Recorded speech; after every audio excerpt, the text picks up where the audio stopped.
Bonjour chers abonnés, devant vous c'est l'enseignant N de l'informatique. Alors sur la chaîne aujourd'hui, nous allons essayer de voir la structure de l'ordinateur. C'est quoi la structure de l'ordinateur? C'est juste les différentes parties qui composent l'ordinateur. On va essayer de voir quelles sont les parties qui composent notre ordinateur que nous utilisons à la maison. Alors vous allez noter avec moi l'ordinateur, principalement l'ordinateur c'est divisé à deux grandes parties. Nous avons la partie matérielle et la partie matérielle. Alors en anglais, qu'on nomme en anglais, la partie matérielle de l'ordinateur, nous avons les hardware, en anglais, j'appelle ça HAD, les hardware, et nous avons les software, que j'appelle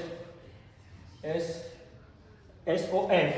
Alors, c'est les hardware, la partie matérielle. Par exemple, nous avons les claviers, tout ça, et nous avons les software qui est par exemple les programmes. Alors, on va commencer d'abord par parler des software qui est la partie immatérielle de l'ordinateur.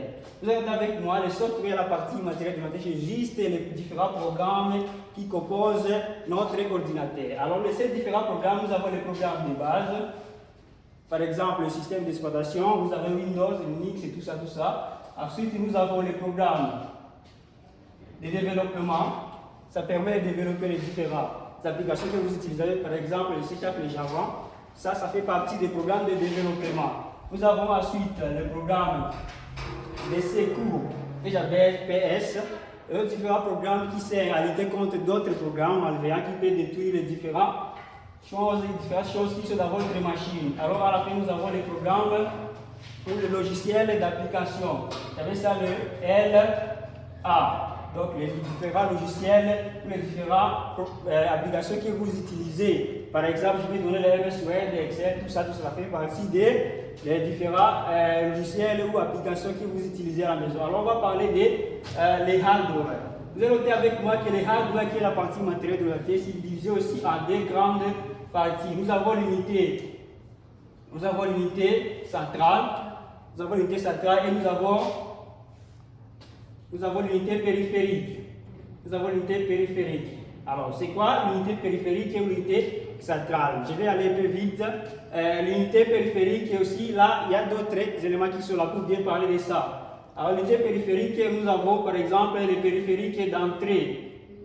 Nous avons ensuite les périphériques de sortie.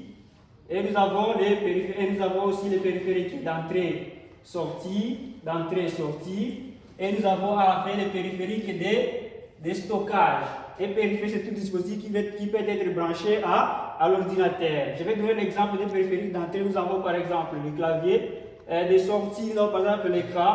Périphérique d'entrée-sortie, nous avons parlé des disques, les disquettes. Ici, des stockages, c'est la même chose avec. Il n'y a pas vraiment de différence avec celui des périphériques d'entrée-sortie. Maintenant, nous avons l'unité centrale, là aussi, traitement, mais parler des outils de l'ordinateur, principalement composés de deux grandes parties, le software, hardware et les hardware qui sont composés de l'unité périphérique et l'unité centrale.